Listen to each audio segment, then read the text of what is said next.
So magandang umaga sa lahat. Ako nga pala ang Safety Officer Level 1 nyo at nandito ako para i-discuss or i-orient kayo about sa trabaho and sa company na papasukan nyo. So, hinire kayo ng BU Private Limited para magtrabaho rito as a engineers. So, syempre, sa trabaho, kailangan natin ng safety. So, pag-usapan natin ang safety.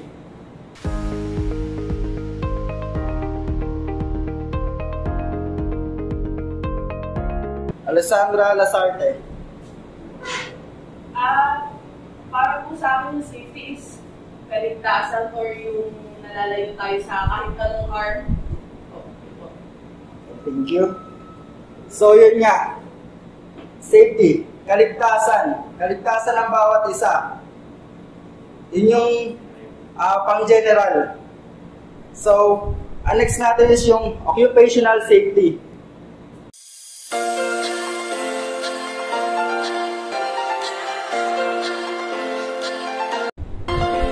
So, bakit occupational? Kasi nasa trabaho kayo. Or nandito kayo inside the company with the under ng BO Private Limited. So, ibig sabihin, inside the company, sagutin kayo ng kumpanya.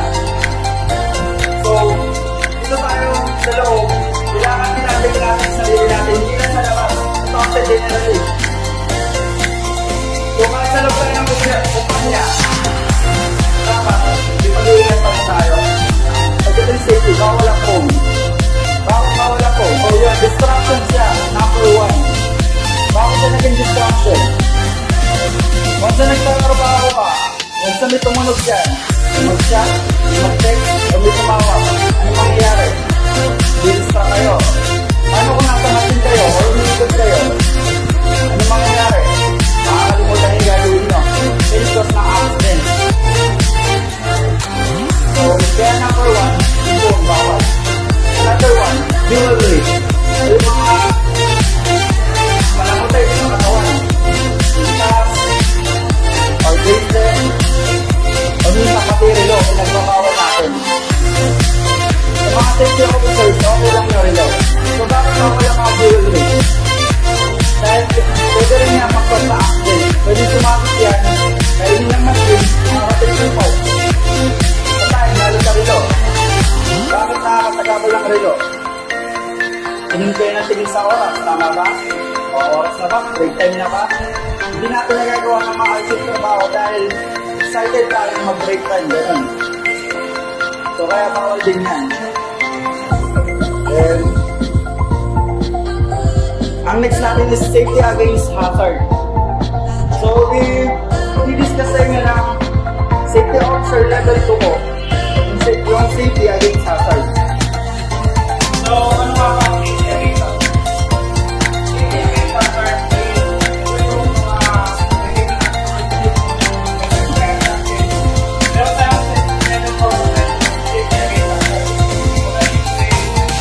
Meron sa hazard, safety hazard, kahit wala sa hazard, safety hazard,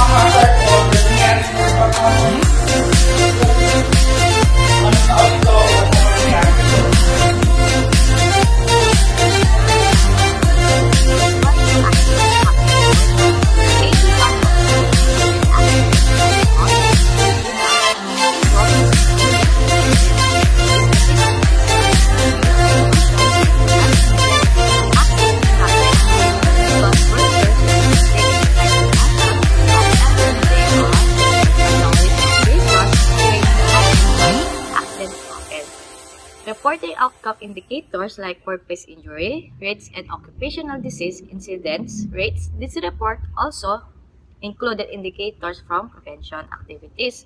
The proactive activities included workplace medical and hygiene surveillance, which monitors health risks from exposure to physical and toxic or harmful substance at work and business under surveillance Bohs, which guides for performing companies to improve their WSH management system.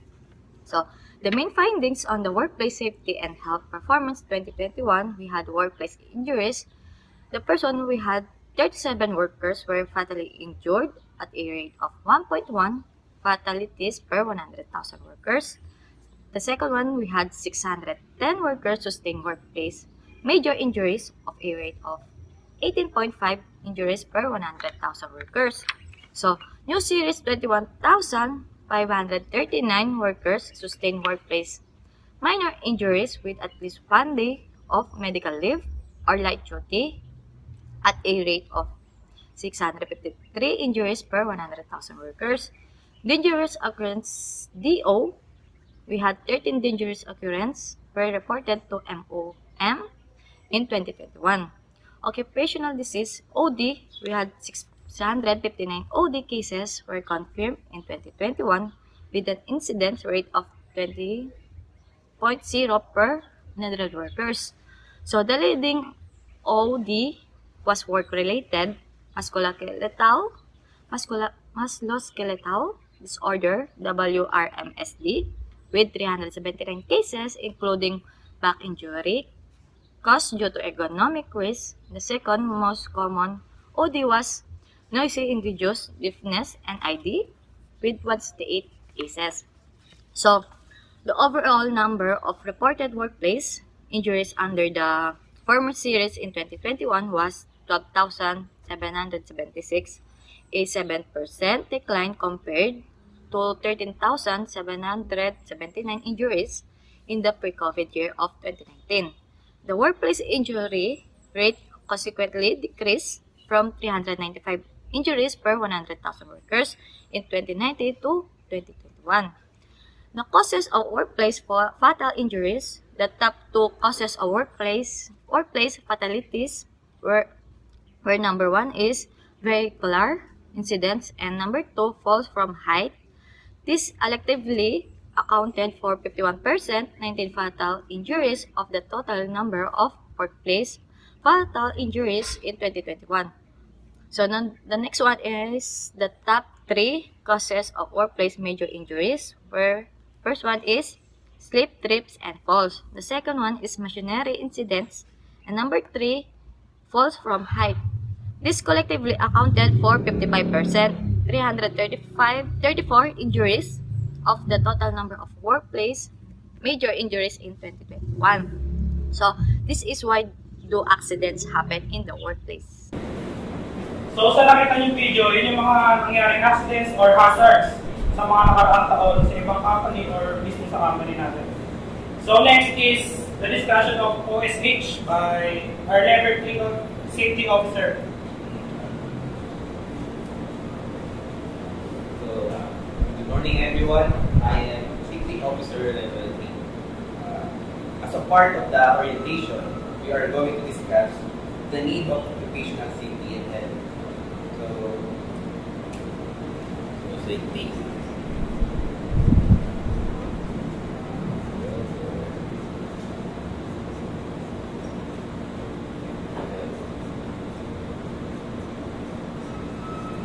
So, any idea? Ito kanina, diniscuss nito ni Esco, level 1 ng safety. Okay na to. So, dito naman, any idea kung ano to ibig sabihin ito? Welfare and health. Siguro po yung welfare, ito yung kung gaano kaligtas. Kung yung safety, ito yung kaligtasan. Yung welfare naman, kung level siguro ng kaligtasan ng isang tao. Dapat sinabi ni Sir Jeremy. So, OSH. Familiar ba kayo sa term ng OSH? So, OSH means is occupational safety and health. So, ini-ensure nito yung safetyness of the employees at work. So, next is the DOLE. Alam ko familiar kayo sa term na DOLE.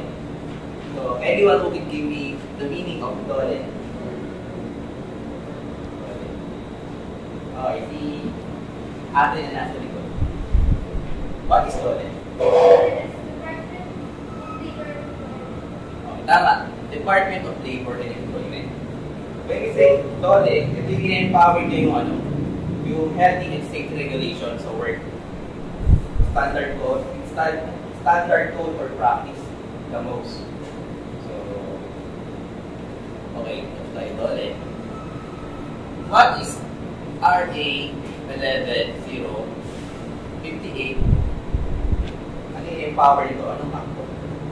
Familiar tayo?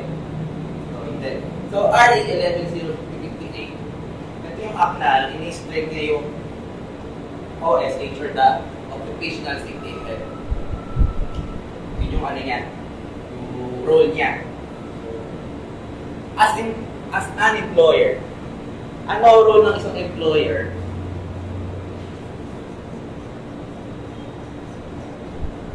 Ano role ng isang employer sa workplace, sa safety? Role niya sa work. I think po yung employer, sila yung nagbibigay ng policies and rules na kailangan sundin ng mga employees namin po. Yes, tama. But, ano pa doon is, yung employer, yung role niya, isa sa role niya is, in-ensure niya yung safetyness ng employee niya. Nilalayo siya sa exposed sa hazard. And, yes. So, the next presenter will be Mr. Nico Villarman, the SO, Level 4.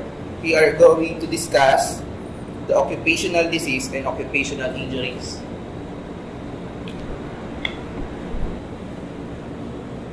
So guys, I'm your SO4. I'm here to discuss about occupational injuries and occupational diseases. So ano yung example ng occupational injuries? Base dito sa data, mga example ng occupational injuries ay mga superficial injuries or wounds, meaning yung mga nagasgas ka lang or nahiwa ka lang ng something sharp or whatever. Meron din example ng mga dislocations and sprain. For example, dulas ka sa workplace, dislocate yung shoulder mo or whatever. Meron mga fractures, burns, meron foreign body in the eye, kunyari natuwing ka ng medyo malaki ng konti, concussions, internal injuries, meron din mga poisonings, and syempre meron din mga traumatic amputations, ganyan. So, base dun sa mga yun, ang pinakamalaki daw na percentage na nagaganap na injury sa workplace is yung superficial injuries and open wounds.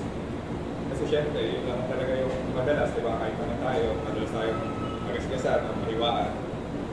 Ang pabayabang top 3 na nandun, yung dislocations and sprains, tapos isa pa din yung mga fractures. Kasi yun naman, yung tatlo naman yung common nangyayari sa workplace eh. The rest, ano lang siya, very minimal lang. So what causes now the occupational injuries? Ang top 3 agents ng occupational injuries are machines and equipment, materials and objects, and hand tools. So yung tatlo doon yun yung pinaka nagiging causes kung bakit nagkakaroon ng occupational injuries. Siguro sa machines and equipment, faulty ganyan. Sa materials and objects, yung siguro nakakahiwa sa atin. Tapos yung hand tools, syempre, pwedeng matusok tayo dyan or what. Discuss din about occupational diseases. Ano ba yung mga occupational diseases na nararanasan ng mga workers dito sa Pilipinas? So, sabi dito, 3 out of every 10 cases suffered by workers involving back pains. Other occupational diseases include hypertension and neck and shoulder pain. So, mostly, siguro dahil lang ito sa magkakot siguro ng ako, kaya sumasang likod mo. Yung sa posture mo siguro, yung sa leg, sa shoulder, ganyan. So, thank you guys.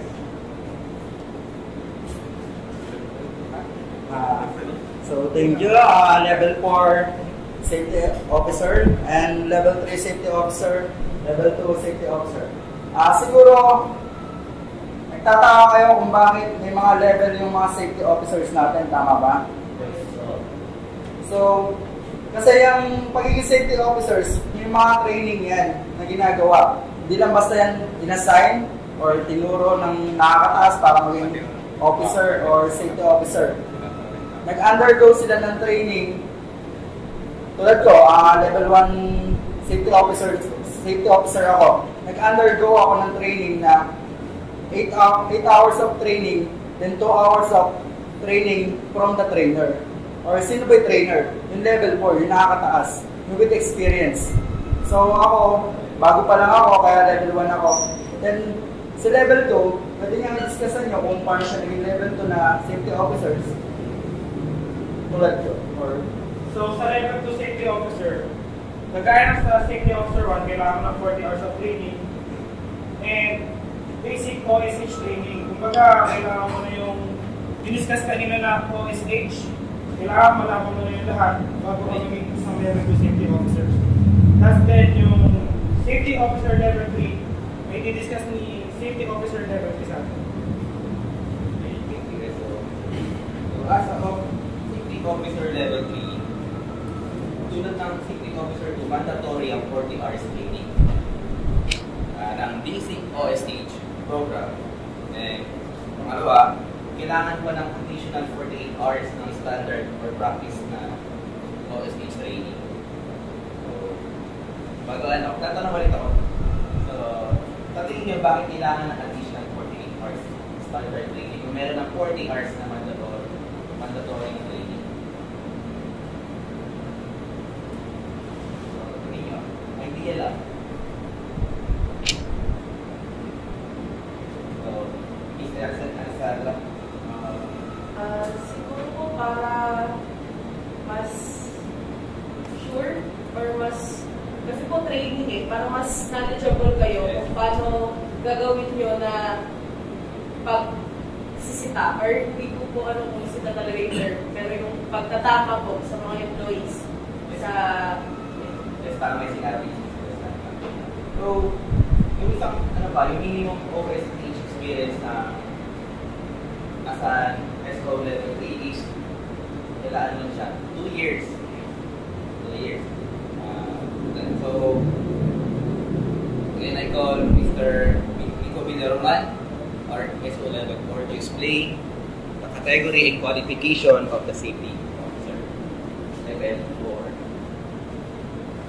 Alright guys, so as an SO 4, syempre, pinagdaanan nila about dumano ng SO 1, SO 2. Siyempre, qualification para maging SO 4 ka is maging SO 3 ka din. So, lalaan ka din sa 40 hours na basic training, tapos 80 hours na advanced and specialized training.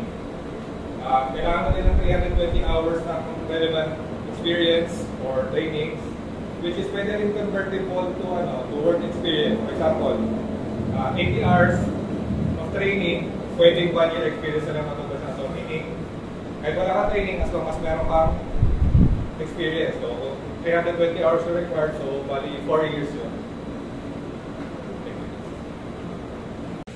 Sana sa safety orientation natin na to, may natutunan kayo. Sana yung natutunan nyo, ma-apply nyo once na nasa workplace na kayo. Or kahit naman hindi kayo nasa workplace, even na pauwi na kayo or papasok pa lang kayo, lagi nyo i-apply kasi napaka-importante ng safety. Lalo na kaligtasan ng bawat buhay natin. Then may tanong sa last part ng mga nyo, ang tanong dyan is, can accidents be prevented? Yes, accidents can be prevented. Pwede natin siya i-prevent na mangyari. Pwede natin siyang maiwasan. Sabi nga, ang kasabihan nga, prevention is better than cure. Tama? Kasi ba't natin pipiliin na gamutin kung pwede naman natin iwasan eh. Gaya lang ng ng pagmamahal yan sa maling tao. Umpisa pa lang pwede nilang iwasan eh. Lalo na kung alam yung makakasakit. Oy. So ayun, about safety. Kailangan natin yan sa pang-araw-araw. Hindi lang pang-araw-araw, oras-oras. Para sa pamilya natin, sa bawat isa, sa mga kaibigan, sa lahat. So sana, itong simulan ng trabaho nyo, simulan nyo rin yung safety para sa inyo. So yun lang, dyan nagtatapos yung safety orientation natin. Thank you.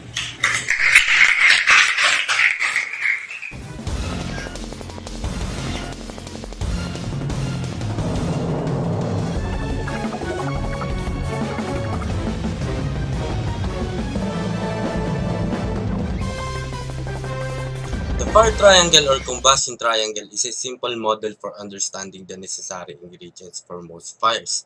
Heat, fuel, and oxygen are represented by the triangle. These three components are needed to start a fire. Heat acts as the source of ignition, and anything that gives off heat can start a fire. The fuel for the fire does not have to be recognized fuel in the sense of petrol or gas. It may be any combustible material. The oxygen essential for combustion is usually supplied from the surrounding air. However, the naturally present oxygens may be enhanced by the presence of other sources of oxygen such as compressed air, the pure oxygens in gas cylinder used for welding, or by the combustion of peroxide, nitrates, and similar chemicals. A fire can be prevented or kept out by removing any one of the elements in the fire triangle. Fires naturally occur when the elements are present and mixed in proper ratio. The chemical process known as combustion is what fuels and sustains a fire. It's even more crucial to take the energy release into account when a fire involves burning metals like lithium, magnesium, titanium, etc. This is referred to as a Class D fire. More energy is released when the metal reacts with water more quickly than they do with oxygen. Such a fire intensifies or even explodes when water is applied to it. To stop the chain reaction of metallic combustion, insert substances such as dry sands must be utilized since carbon dioxide extinguishers are useless against some metals such as titanium. For triangle facts, normal air contains 21% oxygen.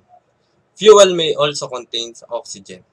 Heat sources include the sun, hot surfaces, sparks, friction, and electrical energy. Fuel sources can be a solid, liquid, or gas.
Several months later.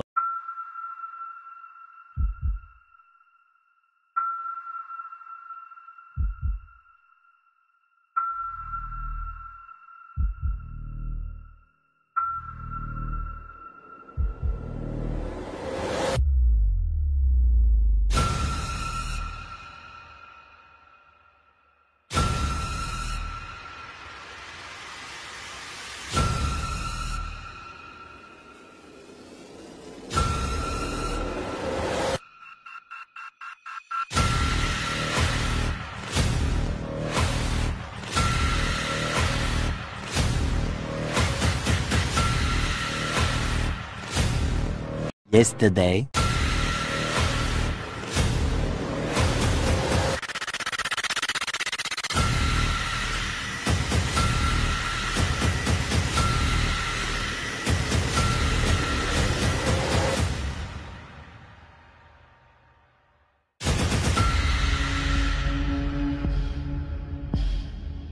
Three hours later.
Gusto ko lang sana kumustahin yung situation ng current project natin. Is everything fine or nagkakaproblema ba?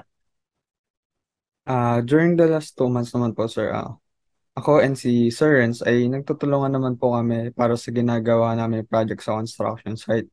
And ang good news naman doon, wala pa naman siya nagiging problem.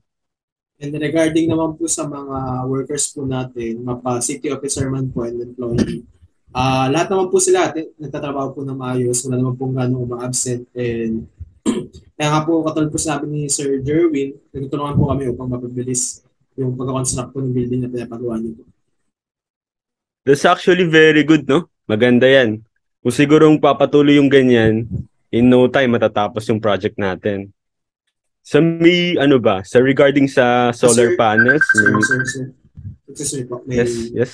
Tumatawag lang po sa akin. Sige. Sige lang, Mr. Renz. Thank you. Hintayin ka namin.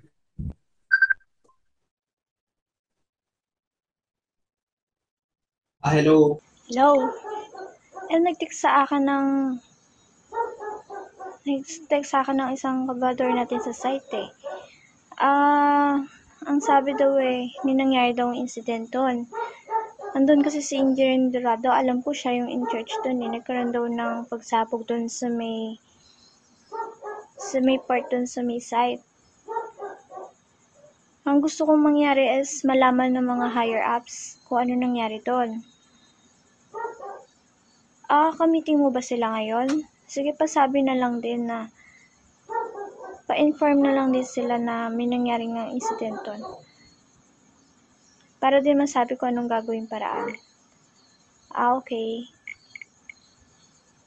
Sige. Salamat. Bye.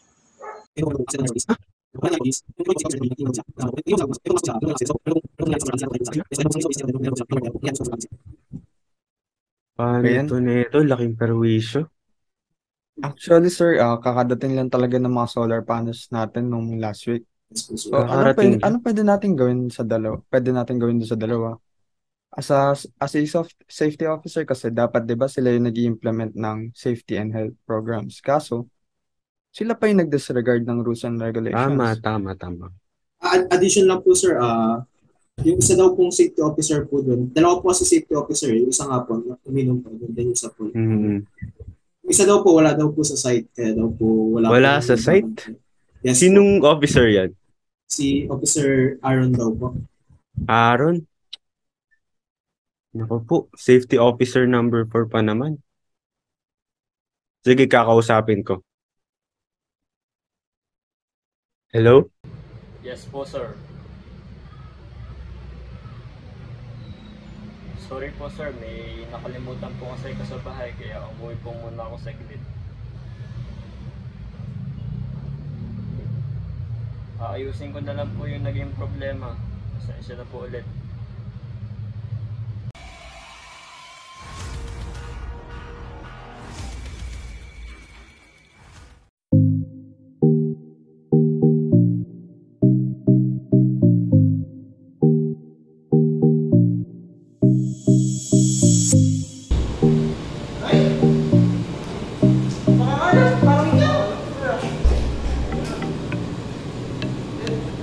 Malinis mo na yung mga to. Ito yung mga to. Hindi ka gusto mga yan, yung mga di na pwede yung kaso mo eh. Yung mga di na pwede magamit eh, yung mga alagay ka, nakatiili ka. Sabi, hindi mo sa akin naman na. Pinitiwan na to. Morning. Ay, ano na yun?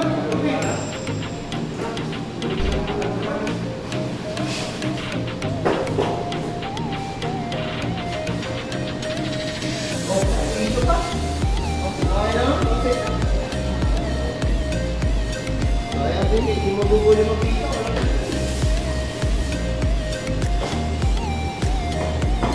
Nakaya tayo nilagay.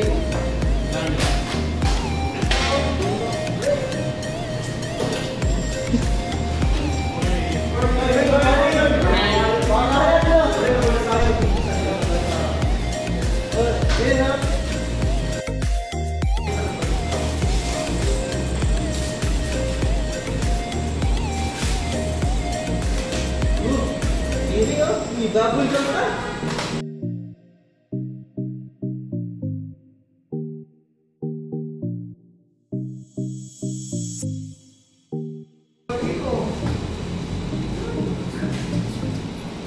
Hey, basic yung ganito.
Ay guys, saan ba tayo nilagay ito?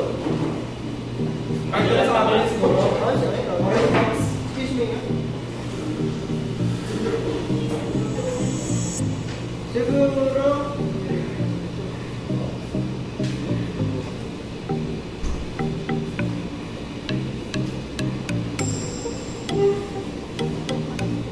Ito ba? Nagahan ito ba? Nagahan ito.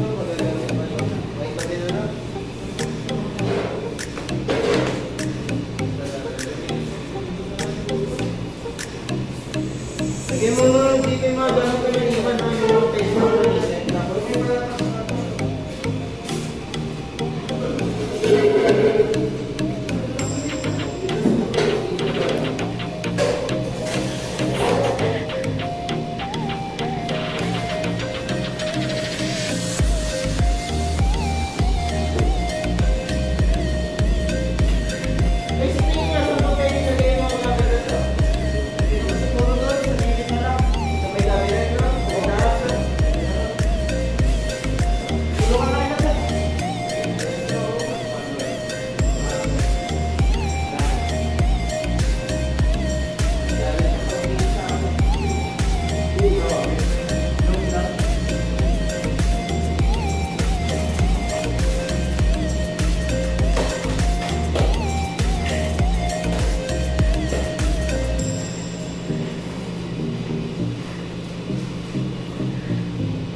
Hindi, may kapo na. Hindi, pwede ko gamitin.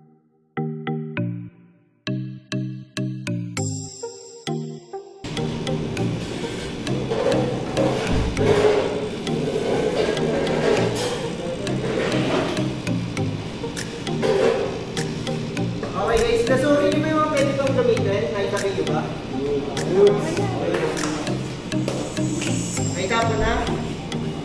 Okay, pero makapulo na tayo. Tara, po.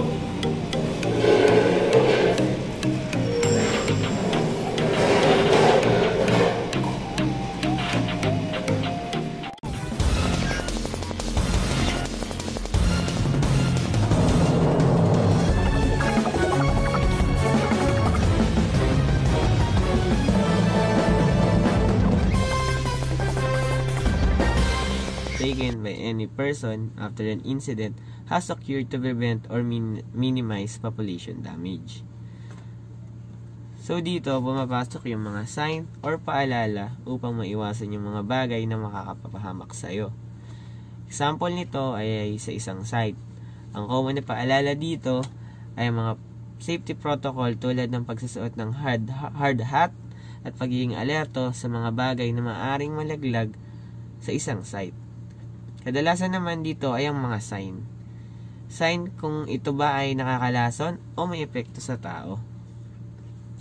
Ang preventive measure ay hindi mawawala sa kaigsaang bagay, lalo na kung ito ay makakapahamak sa buhay ng tao.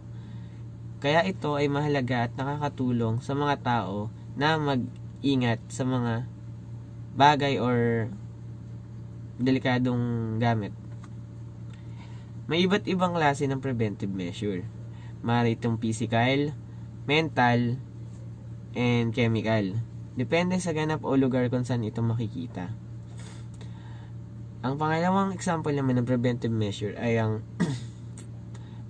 tulad ng nakaraang pandemya na kung saan dito ay naging popular ang pagsusuot ng face mask dahil ito daw ay makakatulong upang bumagal or maibsan ang paglago ng pagdami ng nahawa sa sakit na to.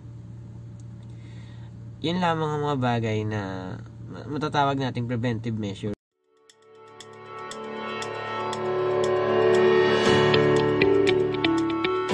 Elimination. Remove cause of danger completely.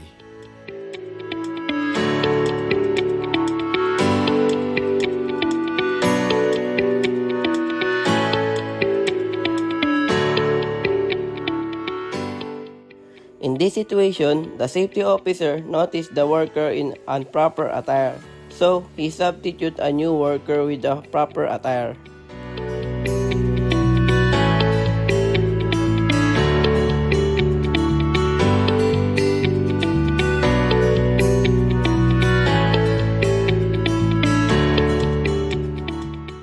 Isolation separates the hazard from the people at risk by isolating it.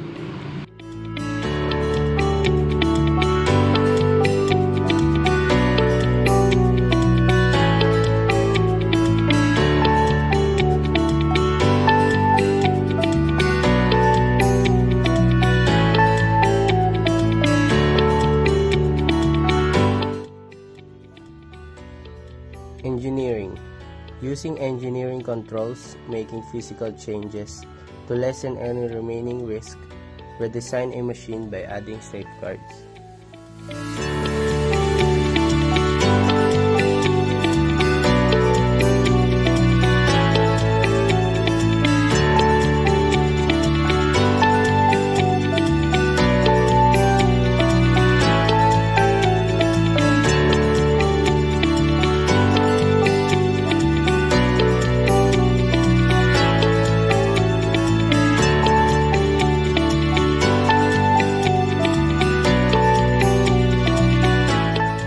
I call Kelvin immediately because he starts to operate the machine with the improper PPE and might be accidentally injured.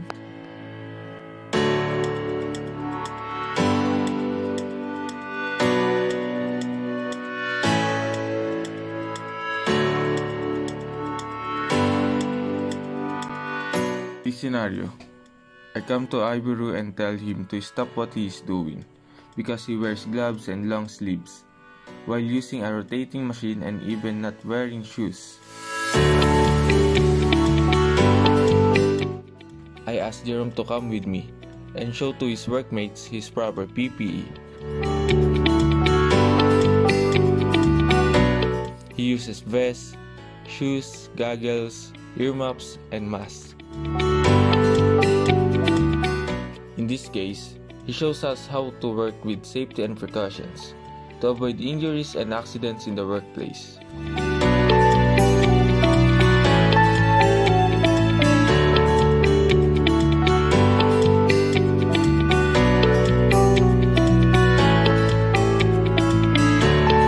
Earmuff to protect our ears from excessive and hazardous noise. Goggles to protect our eyes from fine dust and toxic materials. Face mask to avoid irritation due to inhalation of chemicals.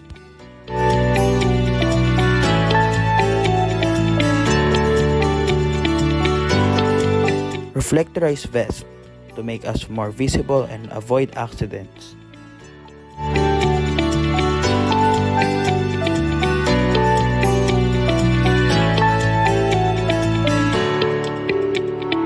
Shoes to protect feet from sharp things. These are the parts of a fire extinguisher: body, data plate, discharge hose, discharge nozzle, discharge orifice, pressure gauge, safety pin or seal, carrying handle, and discharge lever.